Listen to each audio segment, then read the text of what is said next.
what we all know is the sleep medicines are no good, right? Whether you prescription or over the counter, you might get the hours of sleep, right? With the medicine, but you're gonna wake up feeling like you maybe drank the night before. You're not gonna wake up feeling refreshed, right? So groggy. Yeah, right.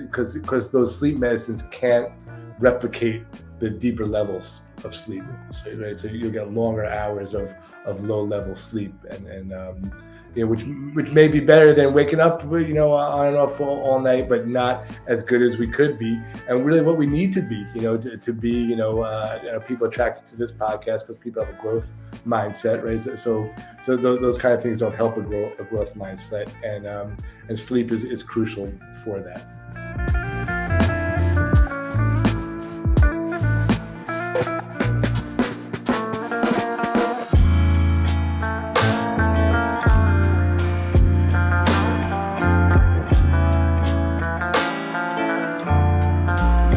Oh, buddy. Mike is in the house. Okay. Yo, my guy. Yo, listen. Oh shit. I'm freaking amped. You see I'm on a table right here. I'm shaking and shit. Listen, our guy, Mike Likier, is here with your boys, Brian and Paul. What's up? Yes, sir. And see, Great to be here. Yeah, man. Listen, it's great to have you. And Mike, welcome to It's More Than Black or White Health Podcast. And to the peoples watching us on your phone or at home, welcome to the More Than Black or White Podcast, Health Podcast. This is your boy Paul and your boy Brian coming to you with the goody goods. This episode or this podcast is for people that want ways for themselves to take control of their health and well-being. So whether you're working with a doctor, naturopath, whoever, spirit guides, whoever, there's some tips that we provide in all facets of health and well-being that are here to help you take control of your health, work with your professionals, and be the best that you can be in many different areas.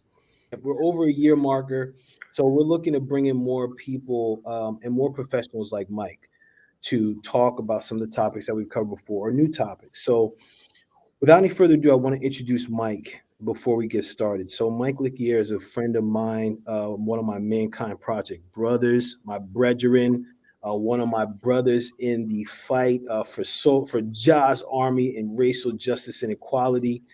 So listen, I'm going to give him, Mike, and plus, listen, Mike is one of the coolest mother hoo-has you will ever meet on the planet.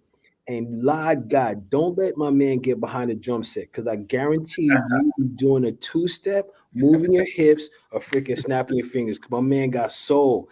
If he wouldn't be in here. Oh, yo. So man, bless him. So aside from Mike being a cool mother hoo-ha, he is a licensed psychologist and an organizational consultant. As I mentioned, he's been involved in the racial justice movement since the early 90s. He's a founder of Racial Justice Consulting. He works with schools, corporations, nonprofits, community. And one of the things that's really special about Mike, in my judgment, is that he's a think outside the box thinker. So I really appreciate, from the conversations I've had with Mike before, I appreciate how he can take data, think on it, and then integrate it and interpret it into what he's doing, into what's happening into the collective. So when he asked about one of the episodes, I was like, yo, dude, I told my man B, remember B? I was like, yo, Brian, I got my dude. Yeah, you were pumped about that. I was like, all right, let's do it. Dude, I was like, yo, when Brian came back from vacation, I was like, yo, my guy, I got a dude. So, Mike, before we get into it, I just want to check, is there anything else you want the people to know about you before we go into the podcast recording? No, I appreciate the introduction. I guess as we go on, more will be revealed. Yes. Oh, see, bro, I already like that. More will be revealed. All right, so listen, everybody. So this podcast, we're going to expand on one of the episodes we did about sleep. Brian, man, I was rewatching that in the clips, bruh. I failed to remember how many gems we dropped in that episode, bro. Yeah, the more you do this, the more you forget more than you know, right? I look back sometimes, I'm like, oh yeah, I did say that. Dude, And It was a lot. We was try a to lot, cram all this stuff in 45 minutes to an hour. So, brother. And listen, and for all those that are following the podcast, thank you also for watching the shorts, because the shorts are what attracted to Mike to this topic. So Mike, I want to check in with you, man, like, because you wrote to me and you saw one of our shorts, and it piqued your interest, and it awakened something that you've studied. So can you talk a little bit more about that, like what attracted you to it, and what's something that resonated, man? Yeah, no doubt. Right. So you're right. So scrolling through Facebook, I see the two of you. I see the topic on sleep, which is crucial. I guess in whatever you do, but certainly as a therapist, right? When people are struggling with whatever they're struggling with mental health, usually sleep is one of the things that is bothersome as well, right? And typically, how we're trained in to do therapy is when someone's struggling with, say, with depression and sleep, or anxiety and sleep. So what we're taught is, you treat the depression, the sleep will get better, or you treat the anxiety, the sleep will get better. And that happens sometimes, right? But often, you treat the depression, you treat the anxiety, but the sleep problems take on a life of its own, right? And not too many therapists are trained with how to deal with the sleep issue in and of itself. So when I wanted to hear what y'all had to say, and you all were really bringing in a lot of angles that even like me as a sleep therapist weren't fully aware of. Some of the supplements, the kiwi, the cherry, the physiological things that we can take to enhance our physiology, right, to help with the sleep process. I said, okay, so they got something that I don't have, and I got a little something that they don't have. That I think let's bring it together and bring it to the people, right? Right, because what we all know is the sleep medicines are no good, right? Whether prescription or over the counter, you might get the hours of sleep, right? With the medicine, but you're going to wake up feeling like you maybe drank the night before. You're not going to wake up feeling refreshed, right? So groggy. Yeah, right. Because those sleep medicines can't replicate the deeper levels of sleep. So, right, so you'll get longer hours of low level sleep, and which may be better than waking up, on and off all night, but not as good as we could be, and really what we need to be, to be, people attracted to this podcast because people have a growth mindset, right? So those kind of things don't help a growth mindset, and sleep is crucial for that. So Mike, for the listeners at home, you mentioned something was interesting. So a lot of people take medication for sleep. So you're saying when people take medication for sleep, they don't get that like deep, like REM, like stage 5 sleep. Mm-hmm. Okay. Yeah. That's correct. So that's fascinating, man, because like what you had to take the sleep medicine, but it's not helping you get quality sleep. So it's this is like what we talk about on a reggae, man. Like how like people prescribe medicine, and we know what people are talking about. The people was prescribed medicine, and it may be more harmful than good. Yeah. And Mike, I want to check in with you, man, because I'm like, the curious thing for me before we dive even deeper into it is, what had you look into the sleep therapy to add to your practice and how you're treating others? Like, what was it about that you're like, okay, I think this could be interesting to include in? Yeah, really, because it comes up so often. It's like when I'm doing, say, like a first session with somebody, it's how you sleeping. It's just really just one of the questions, and most of the time it's pretty crappy if they come and see me. Like people don't see me when they're feeling great. First time, right? And the sleep is usually one of the things that has gone wrong. In their life. And again, like depression or anxiety, I would say are the two most common presentations. But if you're depressed, you're not going to sleep well, and if you're not sleeping well, your mood's not going to be great. Or if you're anxious, you're not going to sleep well, and if you're not sleeping well and you're anxious, your anxiety is going to get higher, right? So I've been on, the older I get, the more streamlined I really try to be with my with my therapy, right? Okay. I really want to alleviate as much suffering as I can as soon as I can. When I see someone, when I was younger, someone coming suffering, I might be asking all these questions about their childhood and so on, right? And by the time we get to something that really helps, it might take a while, right? So I've been zooming in quicker, as I get older. Now we still get to the other stuff, right? But I want to give you some relief, then if you want to explore, let's explore. But let's take care of some of the suffering, and some of the greatest suffering was around sleep. And then just through kind of staying up on the research and what's coming up, I heard about this treatment model called CBT-I, cognitive behavioral therapy for insomnia, right? And so when I learned about it, I read up on it, and I went down to Philly. I did a 3-day training on it, and then a few of my colleagues did the same thing. So we had like this little cadre of therapists that were like learning. We took the training, and then we're doing the therapy, and then we're kind of talking with each other and comparing notes, and seeing really what a powerful psychological technology there is here to help folks with struggling with insomnia. Dude, this is brilliant, man, because what I'm seeing online about this is that this is an alternative to the treatment to the sleeping pills. So I appreciate what you're doing here. And I want to point out to the audience and to the viewers something I heard you say when you talked about becoming more efficient with your treatment. So why I thought that was so interesting for you to come on is because when I hear therapy, I'm like, okay, I'm on a couch.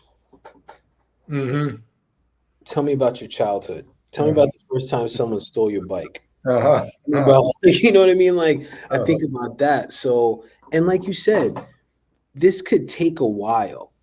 So if you're asking those common questions like, hey, how you sleeping? Now you can start to use the CBT. Yes, okay, this is another episode. Yes. For insomnia, bro. So like, I'm curious, man, when you started using this, like, what were some of the things that you experienced pulling this into your practice, bro? Because this is somewhat progressive, no? Yeah, it's interesting. It is progressive, and it shouldn't be, right? And it's kind of ironic about how, unlike the kiwi and the cherry, right? The American College of Physicians in 2016, they said to all the physicians, mainstream MDs, when you have a patient with insomnia, the frontline treatment should be CBT-I, right? Should be cognitive behavioral therapy for insomnia.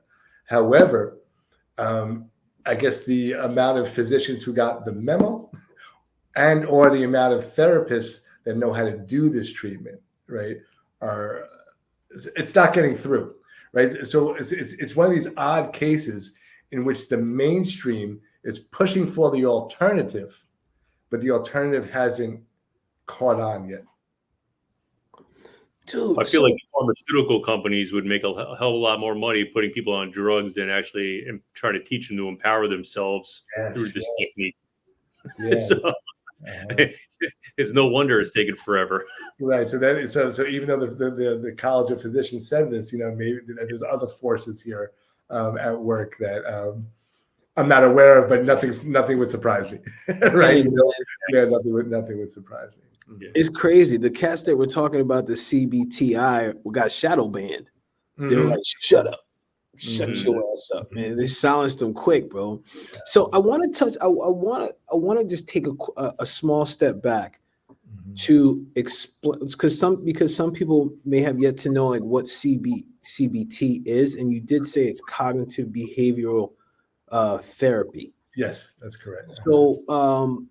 So from what I know of this, and I know surface and some stuff I researched. Basically, it's like looking at the thoughts and actions of someone that caused them or that have them doing something in their life. Correct? Is that right? Yes. I guess a simple way to break down CBT, the idea is you feel how you feel, and you do what you do because you think how you think. That's the philosophical assumption underlying it, right? Action, words, thoughts. Yeah. Yeah. And so the idea is, if you understand, right, the relationship between your thoughts and your feelings, your thoughts and your actions, and you're feeling in ways that you don't like to feel, or you're doing things in ways that you see yourself defeating, right? And you're trying to change your behavior, trying to change your feelings. If you can access the thoughts, right, that are leading to those feelings and behaviors, and change those thoughts, right, then you can make real lasting behavior change and feel better, about what you're doing. Yeah. So, dang, bro. So now I'm super curious. Once you started integrating this into your practice, what were some of the, client confidentiality? I understand this, but like from your perspective, looking at the grand scope of things, what were some of the thoughts or behaviors that you saw most common to people impacted or that were experiencing insomnia?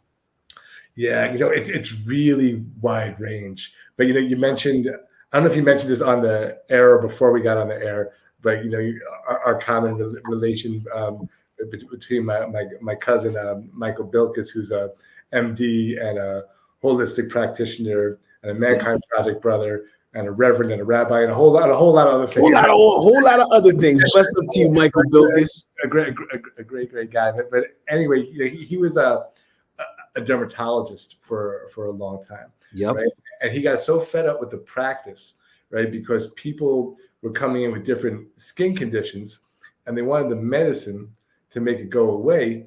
And he would ask them, well, what are you eating? It's like, I could give you all the creams, all the pills, right? But if I'm paraphrasing him, you probably need him on here too. But I think the point, you get the gist, right, of what I'm trying to say, right? So there's like, he got so frustrated with the practice because he would give them the medicine, the thing wouldn't go away. They come back, and again, he'd ask the same questions about, diet and water and so on and so forth, and stress, right? So with the CBT-I, what makes it the kind of the hard sell, so to speak, is that it's not an easy treatment to go through. Right? Yeah. People who go through the treatment really do well with it, but a lot of people drop out of the treatment because it is a demanding treatment. Because what you're really doing is, people who struggle with insomnia have developed long-standing negative, and when I say negative, just on the result, the things that they do results in poor sleep, right? But these things are so ingrained, right? We're really working on changing behaviors that they're literally practicing like every night, sometimes for decades, right? And then so the things that I guide them to do can be painful. Can be painful, right? And so their sleep has to really be bad for them to be often willing to go through the protocol, right? It's not a long protocol. Research says 8 weeks. That's okay. In real life, probably a little bit longer. But it's a tough first few weeks to get through, right? In order to reap the benefit. But it's definitely one of these no pain, no gain, or some pain, a lot of gain, kind of therapies. Do you feel like a lot of people, even though they come to you and they say they want to change, they don't really know how to change because they don't know how to identify with a different type of, I guess, ego would say. Like they're comfortable just being in misery. They're comfortable being depressed, and it makes them uncomfortable being happy. And they say they want to change, but they don't really want to change. The reason I'm bringing this up is I see this with clients for the last like 2 or 3 decades. I've been training people like, oh yeah, I want to do this, but they don't really want to do it. Yeah. Or maybe No, I hear you, Brian. I definitely hear you. I guess what when I give people the benefit of the doubt, I think that fear gets the best of them, rather than not really so much a desire or comfort in the misery, but like a fear of breaking out of what is comfortable, right? So maybe, yeah, to your point, maybe like a comfort in the knowing. Yeah, like, we talk about it for growth, right? You need comfort in discomfort, right? Growth, right? But people when people are stuck, there's a comfort in the discomfort of the stuckness, and then there's a fear of a new discomfort that's going to be necessary, for change. I had this teacher studying racial trauma for a couple of years. I took some courses with Resma Menicum, and and he broke down this concept of something called, you have a choice. It's you either get dirty pain or you get clean pain. There is no pain option, right? And people unconsciously or automatically opt for the dirty pain. And what he means by the dirty pain is like, if you're not sleeping, that hurts, right? But you're choosing that kind of pain, but that kind of pain, you don't get the growth from it. You just kind of get stuck in it. Like working out. If you're doing some good curls, you'll burn them biceps a little bit, right? And you'll get that good pain that leads to growth. If you get pain over here, right? You're not getting growth from that pain. You're doing something wrong, right? So to get the buy-in, to have people choose the clean pain, and to really recognize there's no such thing as a no pain option if you want to grow, right? There's no, there's not a and there's not a no pain option if you don't grow. There's not a no pain option. We're alive. Our bodies are deteriorating, right? As much as we're talking about health, at best we're slowing it down. We're strengthening ourselves. We're prolonging and maximizing, and so on and so forth. And we're deteriorating, right? I mean, it's the natural fact of life, right? So there is no pain option. So the CBT-I treatment is a clean pain treatment, and you're gonna feel it the first. You're going to feel it the first few weeks, because really one of the big components, and we can break this down a little more, is ironically is sleep deprivation. So how all right, so yeah, let's break that down. And also, before we even do that, I just want to touch on what you said, which is so freaking tip top. And I think I may mess it up, so correct me. When you said most people will unconsciously choose the dirty pain. That stuff hit me, bro, because like when I hear you say that, it's like I'm hearing that most people will want to take the hard way. Like think, because the clean pain is still going to get you to growth, but it may be like how you're saying. It's like what Brian and I talk about all the time. It's like you're going to have to put different type of effort, or you're going to have to put effort into doing things in a different way, like in a more holistic way. Like it's like really being knowledgeable about what you're doing, taking care of your shit, knowing yourself. Like that to most people is more difficult than going to a doctor and just asking for a prescription. to get something. So I appreciate that you said that, and I'm glad that the people heard it, because I think to hear it from a psychologist like you, and that what you've seen, I think will help people understand, like, oh shit, am I taking the hard way in this? I mean, because either way, this is a different kind of hard, right? Yeah. Just like you were saying, like there's gonna be growth either way. Most people will take the way that's Well, I mean, I guess there. I mean, people do grow into with the dirty pain, right? But it's limited. It's stifling. Dirty pain usually involves avoidance. Right? So I'm not going to have this crucial conversation. I'm going to protect myself from the discomfort I'm going to imagine will occur if I have this crucial conversation. But yet, whatever it is that's underlying the need for it, right? That stays with you, right? Because you're not dealing with it, right? And that's why I call it like a dirty pain. You know, because you're not metabolizing it, you're not processing it, right? You know, Right. You're not getting to the etiology of the condition. yeah, yeah. Yeah. And I think there's a fantasy of a no pain option, right? And I just don't know. I mean, maybe that's, you know, movies, media, I don't know, TikTok, whatever it is, right? You know, to just drink this drink, right? You know, you don't have to exercise or put on the belt that vibrates, right? You know, right? People think that if there's a no pain option, and that I think that fantasy that gets you know, put upon us, you know, it's in the water. I think, you know, that there is this no pain option. There should be somehow, right? Yeah. Crazy. So Mike, I got a question for you. So I read a lot of psychology books. I like the whole psychology. So I was reading something a few years back where they say is something, I could be butchering the statistics, but it was like something like 70 or 80% of people's thoughts throughout the day are negative, and then 90% of people had the same thoughts every single day.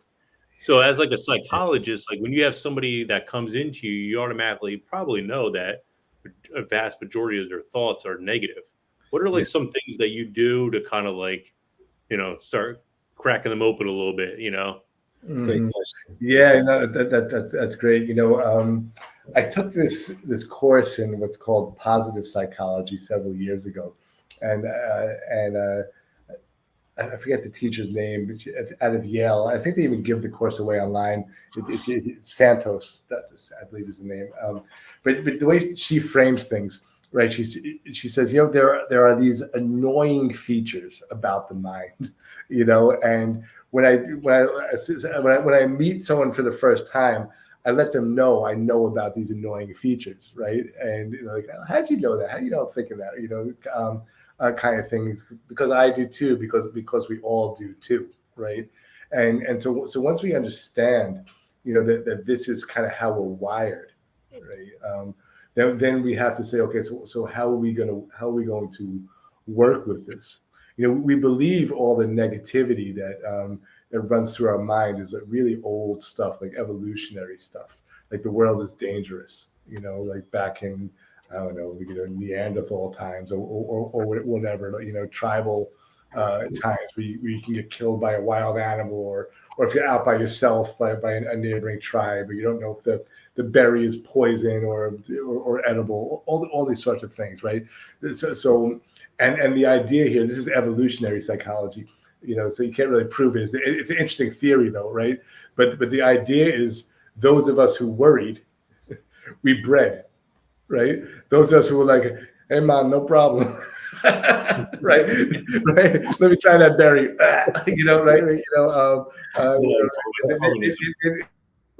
they get to procreate, right? You know, so all these generations later, we have this built-in hypervigilance, you know, like just you know, like fears of what could you know, so there's all the what could kill us, and what could have killed us back then, more so than now, is isolated from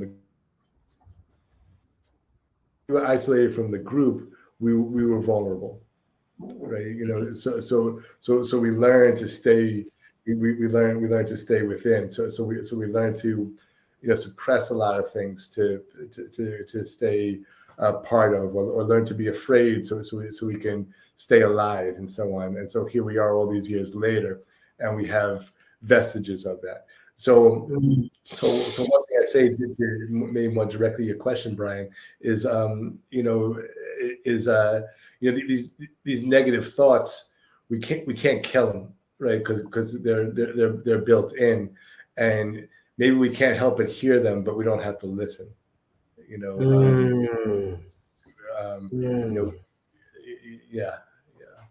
So what I'm hearing is like it's almost like, you know, you go through. I mean, I don't know what you believe in, or the listeners believe in, but I believe in like reincarnation. So you come back in different lives, and it's like your soul never forgets, right? So it's like basically a collection of all your past lives. Yeah. So you might have these impulses in this life, and you're like, why am I scared of that? And it could be something from like a past life, or you know, you ate a berry, or you got, you know, you didn't look both ways, you know, before walking out of your cave and you got eaten for lunch. Yes. I think it's important to let, when people have these impulses, it's not only like try to fix it, but it's like, it's okay. Like, this is normal. Yes. Let's try to switch the energy with it, and almost like, all right, there's no more saber-tooth tigers, but now we're dealing with, finances. Now we're dealing with, whatever, religions, or, government, or whatever it is, Right. And definitely, I've read many lives, many masters, fascinating stuff beyond my area of expertise. But there's so much we don't know, right? But to your point, what I certainly do bring into my work, some of these questions about like asking, like, why is this happening to me, right?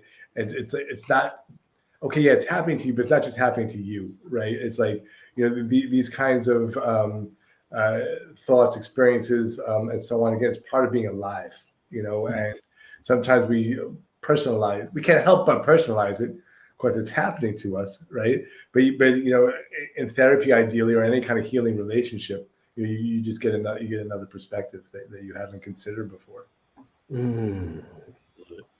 Wow. Great. So Brian, I like that example that you had, because it was a switch, like a rewire in the thought process. So it's tapping into that primal thought and then rewiring to like, okay, what's really the issue here that's activating that thought? So when it comes to like, because I know for me, when I was going through a really rough time, like, it was tough for me to sleep, man. Like, it was like, because I'm like, yo, I don't know. I found myself like in the chain, like almost like a chain reaction thinker. Like, I'm like, oh, junk, I don't have this. That means I won't have this. And that means I won't have this. And like, oh my God. And then I'd be up and I'd be thinking like, okay, how am I gonna get out of this? And then I'd be so tired that I wouldn't have energy for anything else. But really, it was like what started to address it was like really looking at and like taking, like separating the issues and like addressing one at a time. Right. And like, okay, like this is what this is, like, and then going from there. And I think it's really, I guess this goes into like, we were at the time this recorded, we're just coming off of mental health months. May was mental health, and then June was men's mental health. So it's interesting, man, like when you're going through and you talked about the sleep deprivation, like you talked about that several minutes ago. So I want to tap back into that, because I think this is going into this part. This is what Brian led to, is leading to that sleep deprivation. For example, like I can't sleep, so now all of a sudden I'm wired and I'm missing out on other things, and my body's starting to get jammed up. So like, how does that play into with the CBT-I? Yeah, sure. Well, first of all, I want to say I'm just loving this conversation because I actually forgot what the topic was. I just like got caught up in the whole vibe of everything, and this is great. So, sleep. We're talking about sleep, right? But it is all related. I mean, you try to narrow things down, but you can change the title after. It's all good. Yeah, we're good, man. We'll figure it out, bro. Let's just have this conversation, bro. We're working out. Okay. So actually, before I get to the deprivation, I'll get there in a second. But really, what you were saying, because I want to break down for people, because conceptually, CBT-I is very simple. So the idea of insomnia is that like we're doing things that are messing up our sleep, and we don't even know it, right? So things that people typically do that mess up their sleep is that they lay in bed and they worry, right? And there's quite a few reasons for this, and one of them is, if you look at brain waves when people are waking up and falling asleep, you see when people are falling asleep, the brain falls asleep from the front. Okay, the front falls asleep first, and then the back falls asleep, and it wakes up the other way around. The back wakes up first, and then the front. Why that's relevant, right? I don't know a whole lot about the brain structure, but I know this much: frontal lobe, right? Yeah. This is where we think, makes us human, right? We can think about thinking. The back of the brain, the amygdala, is the center of fear and emotion, right? Right. So when you're laying in bed and you're sleepy, frontal lobe, logic and reason is groggy. Back in the brain, like, woohoo! Hey, hey, did you turn the stove off? Hey, remember that email you sent? Did you edit it? Whatever the thing is, right? You're wide awake, right? So that keeps us up, right? And then what we wind up doing is we wind up staying in bed and turning these things over and over, right? And then, the one thing about worry, it could almost, if left on its own devices, worry can like literally never end. We gotta learn how to deal with uncertainty, and that's another aspect of dealing with good psychological well-being. But anyway, so when we lay in bed for really, it could be like for hours sometimes, or if it's every day, we're doing it for hours every day, worrying in bed and not coming to any solutions because our frontal lobe is kind of checked out, right? Mm-hmm. What's happening is the bed becomes associated with worry. Oh, the body knows. Yeah, we'll pause that. Yeah. I never thought of that. Yeah. Bruh. Yes. Mm-hmm. Yes. That. Mm-hmm. That's right. That's interesting. That's bananas, man. So it's like as soon as they get in bed, huh? I said people start worrying a little bit more as the sun starts going down because they know they got to get to bed and they know they're going to have these thoughts coming through. So, where you're supposed to have the fight or flight in the morning, the cortisol is supposed to be high. Now you're kind of reversing the curve a little bit. Bruh.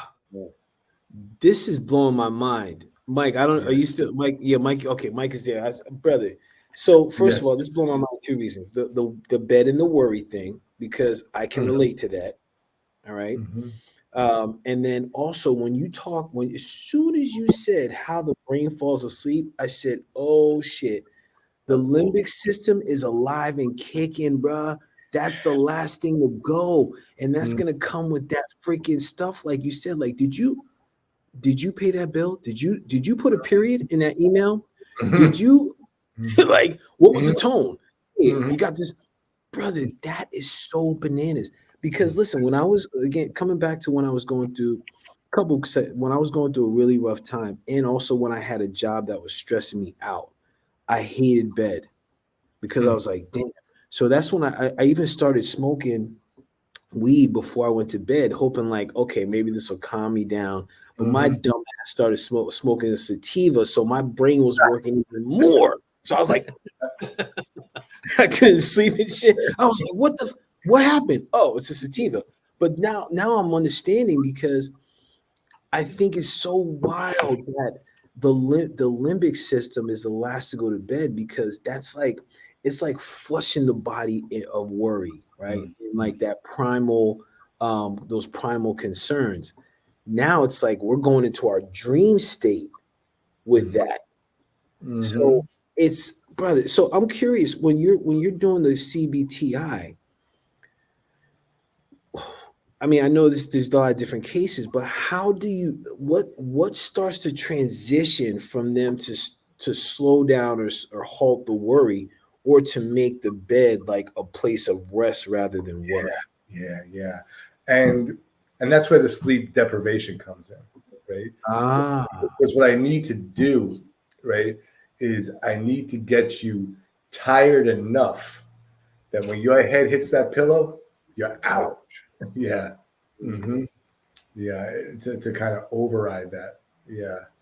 Wow. Mm-hmm. So what kind of modalities do you do for that to try to get them tired? Yeah. So, the CBT-I is like, it can be a standalone treatment, just to deal with this, or very often I incorporate it into people who are not just dealing with insomnia. There's other stuff.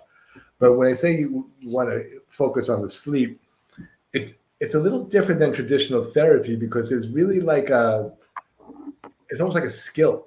Like I'm almost more like a teacher and a coach on like how to do this thing, So I explain to people very, very, very, transparently, like how the body works with sleep, right? So there's something that's referred to as the homeostatic sleep drive, which is basically, if you looked at a graph, it's like the longer you stay awake, the more tired you're gonna get, and at some point it's gonna peak and poop, you're gonna sleep, right? You're gonna conk out. You can't kill yourself with sleep deprivation, right? If you try, at some point you're just like holding your breath, right? You can't kill yourself by holding your breath. At some point, that reflex is gonna take over. If you try to stay up, you might stay up a day, you might stay up 2 days. Someday your body is just gonna crash, right? So what we want to do is we want to get that crash at bedtime, and people's crash point, so to speak, is all over the place, right? When they're struggling with insomnia. So what we do is, we kind of work backwards. Like if all's going well, what time are you waking up in the morning? Right? It's, I don't know, say someone, people want to get up at 6 o'clock or whatever, right? And then what I'll do for like a week or so before we start the treatment, I have them track their sleep so I can get a baseline, right?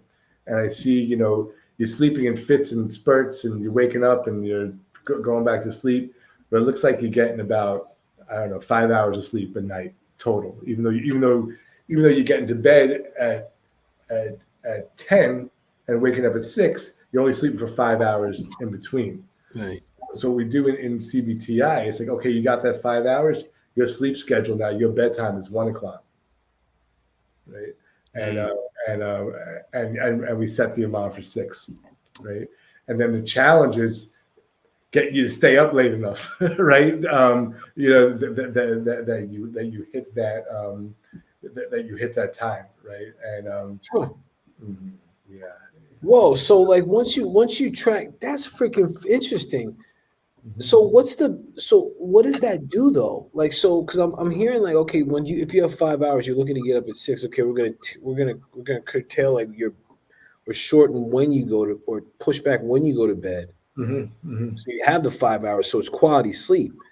And then like what's the rest of the time from 10 to 1? Is it like, you just sit up and worry, watch The Honeymooners, Seinfeld? Like what's like, what are they doing? Seinfeld would be good, Honeymooners would be good, sitting up and worrying not so much, right? But the terminology we use in the CBT-I world is like, hey, temporarily you got some newfound time, right? So that closet, right, that's overflowing. You're Fred Flintstone with the bowling ball, right? Yeah. You get to clean out that closet. You remember those photo albums? That you haven't looked at for 20 years, right? Now's the time to go through those photo albums, right? You want to alphabetize. You still have CDs. You want to alphabetize them, categorize them, put them on eBay, right? You have some newfound time to work with. Yeah. And how long do you have to do that for until you kind of retest them or reassess them? Yeah. So basically every week, and so essentially, what we want people to have is there's a few things we look at in the treatment. We want, of course, total sleep time. We want people to sleep. And 8 is an average, right? 8 is an average of, I don't know, 8 billion people, right? So there's a long range to get to 8. But the number for you is a number that you need, that you feel refreshed. So we'll know what that is when we hit it. So we look at total sleep time. We're looking at what's called sleep efficiency, right? So when people sleep from 1 to 6, they're still going to be really tired at 6, but they're going to have good sleep efficiency if they're sleeping 5 hours straight, compared to if you're from 10 to 6, if you're sleeping 5 out of 8 hours. That's it's like a, I don't know, 60% sleep efficiency or something like that, right? So we want people up around 90% sleep efficiency, right? So what we do is we get the 5 hour band, 1 to 6. You're hitting around 90% sleep efficiency every night. Okay, next week we'll go 12:45, right? The next week 12:30. The next week 12:15. So we'll slowly stretch it, and meanwhile the bed is becoming that place of rest, Yes. Right? Now I'm looking forward to my head hitting the pillow because I'm tired. I want to get to sleep. I know I'm going to get it, and I want more. Right? Yeah. Right? And so we don't want to break the band too quickly. So we gradually stretch it. And yeah. Mm-hmm. Bro, this is wild, man. Yeah, right. Wow. B, were you gonna say something or no? No, I like it. It's interesting. I never thought about it like that. Dude, me neither. I get it. My mind's like holistic. I like, well, I mean, everybody's pretty much here on the podcast here is holistic, but it's more like circadian. I look at circadian rhythm. So I'm looking at between the hours of 10 p.m. to 2 p.m. or 2 a.m. Your body goes through that physical repair. So it's important to get to bed by before 10 o'clock. But from what I'm understanding is like, if your sleep's going to be fragmented, you're just going to be sitting there anyway. Might as well start from scratch, take a few weeks and kind of build that back up and instead of trying to force yourself to sleep, taking drugs or whatever like that. Yeah. The terminology is called stimulus control, right? And what that means is, you want, again, I tell people when you start the treatment, the only thing I want you doing in that bed is sleeping and having sex, right? I want all other activities out of the bed. You're gonna masturbation too. Get TV. What's that? Masturbation too. You can dance with yourself. Sex broadly defined, right? You should try sex. That's natural sleep. Yeah, I heard that, Brian. Bless up. Okay, dude, that's wild. I gotta say, right, as you're Mike, as you're explaining this, I can understand the reason why people may resist this type of treatment. It's easier to take a pill. Oh yeah. So they would say, because B, listen, I mean, like it goes along the lines of a lot of what we talk about, the slow, steady approach. And it also has me thinking about those memes that are always out there with two windows. And as one is like, hey, people that want to change their lifestyle, no one's at that window. People that want a pill, everyone's lined up. Yeah. Paul, you said something a few episodes back where I always think about it. People want something tangible in their hands. They want to have something that they can take. It feels like they're doing something, Exactly, bro. But in the way that their doctor, and they keep getting these refills and doing all this other stuff instead of looking at the organic modality that's going to get to the etiology of the issue, Right. Like when Mike was talking about, like when you were saying, okay, hey, listen, you got 1 to 6 now. Great. So you got extra time. Go take care of stuff. Like for me, I got my butt cheeks clenched up, man, because I was like, oh shit, there's some stuff that I got to do that I don't want to. Organize my CDs, photo album, bookcase. I've been procrastinating on that for all this time. Now you're saying I got to do it. So there was this part of me that's like, oh shit, like I don't want to do that. And it was like a stress, yet at the same time, that's the way through.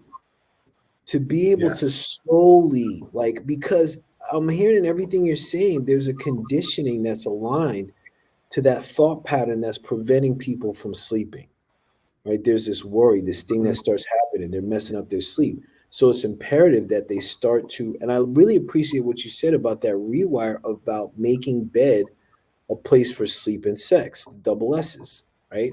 Rather than a place for worry.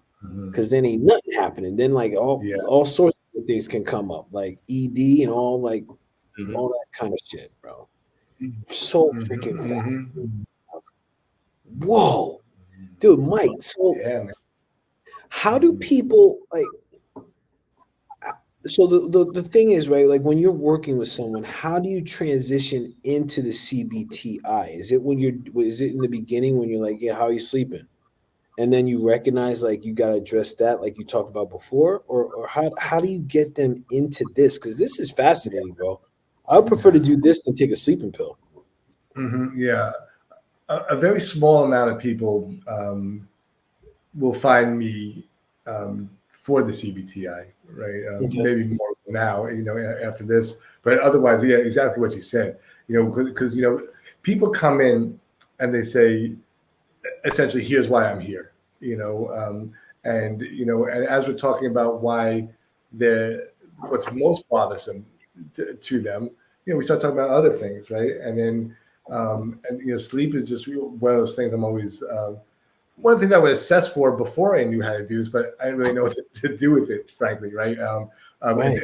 Until I knew, until I learned this here, right? So now that when I hear the complaint about sleep, I said, we can hit that, we can hit that hard, and I explained about the research and the recommendation from the American College of Physicians, and give some of the background about how it works.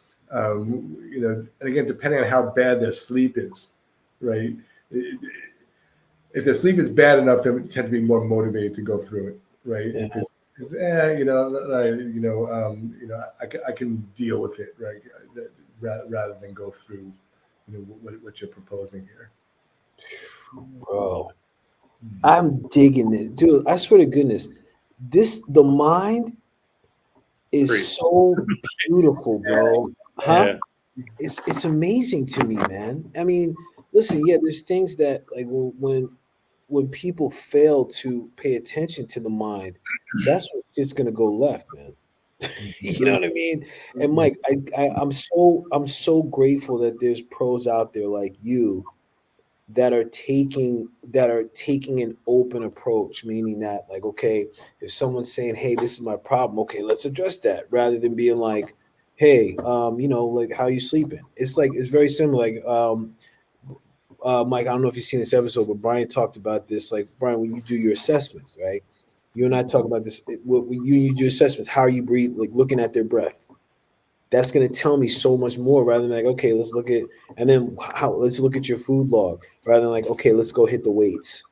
Like, hold up, man. Like, let's pause, bro. There may be some stuff that we could do here that could freaking open up and address your issue and problem, man. Freaking so tip top, bro. I'm so happy you reached out about this, Mike, man, because dude, you opened up my perspective. B, what are you experiencing right now after this conversation, bro? I can't wait to chop this one up and go back, and because there's a lot of gems in there. I love the one with the frontal lobe, amygdala kind of going back. It's all I think about my head differently, So. Dude, this could, like, I'm telling you, I just have this sense that there's gonna be a gem. There's gonna be a clip from this episode that's gonna hit that 10,000 and over mark, like the one we did a couple like last week. Because Mike, man, I appreciate you, brother. Like, this is, everything that you're talking about is what Brian and I believe in deeply. Yeah, that's exactly why I reached out. And the stuff that you, I got to go back and really check the whole episode because there's stuff I need to incorporate from the holistic perspective, from the supplements and the diet, right? That I don't have in my standard protocol. And those little clips. I need to get back and supplement really what I'm doing personally, as well as what I'm sharing with my clients. Yeah, that sleep episode, just in case you're wondering, we got that from Andrew Huberman. So I don't know if you know Dr. Andrew Huberman. He had a sleep doctor on there. His name was Matthew. I forgot his last name, but we have the link in there. We have it in there. If you go to Dr. Huberman's podcast with the Matthew guy that talks about sleep, it's like literally like a 3-hour episode. I basically said that I kind of chopped it up and I just kind of regurgitated a lot of the stuff that I mentioned in that sleep video. Thank you. I find that fascinating. Yeah, man, worth it, bro. Worth it. Mike, man, thank you so much for joining us, bro. Mike, so listen, when people are watching this, man, they're like, yo, I think this could help me. What's the best way for people to reach out to you, my guy? Yeah. So you see my name and how you spell it on the chart there. So there's a website called Psychology Today. There's a magazine by the same name. If you go on the Psychology Today website, there's a thing called Find a Therapist. So if you punch my name into Find a Therapist, you'll see my therapist page there, and you can get that's the easiest way to get in touch with me. I got a surprise. Watch this. Poo Pal. Hey, I know that Oh God, yeah, buddy. Yo, looking fresh with the hair, son. I see you, bro. I see you. Yo, Yeah, so listen, folks, man. everything, there's a number. Yep. Huh? Yeah, that's me. Bless up, man. Yeah, Bless up. Yeah. and there's So information about my practice, and and so on. There's the office. Mm-hmm. nice, Yeah, so Mike. reach out, please. Yeah.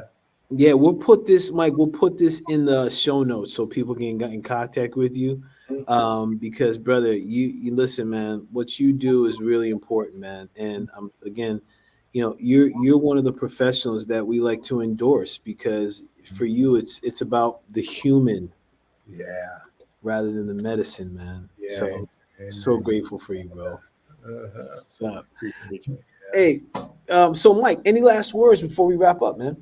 Hey man, I heard you rocking the patois at the beginning of the show. I know my wife's got some brown stew fish waiting for me at home, so looking forward to at home and digging in. But I really do appreciate it, Brian. It's really great Awesome meeting you. Chopping up with you like this, and Paul, always, man, it's always uplifting, and I hope we got to reach some people tonight who can really get some help from this. It's a technology that should really be more readily available, right? So I'm one guy who does it, right? So now if you're seeing this, you know a guy, right? And that's it, yo, Mike. Appreciate you, man. All right. Any last words before we wrap up, man? You good? I'm good, man. I'm good. This is great. I appreciate you, Mike. Thank you. Yes, peoples, reach out to Mike if this is resonating with you, man. And then thank you for joining us, man. Listen, we're making that push for 500. Baby, by the time this episode comes, 500 subscribers will be in our rearview mirror, and we're going towards 1,000. So like, share, subscribe. If there's something in this video that resonated with you, or you thought of someone that could benefit from this, share it. That's what this is about. Share. That's community way, people. That's how we all generate and build a collective health, whole shebang-a-bang. So bless up, everybody. Until next time. Peace.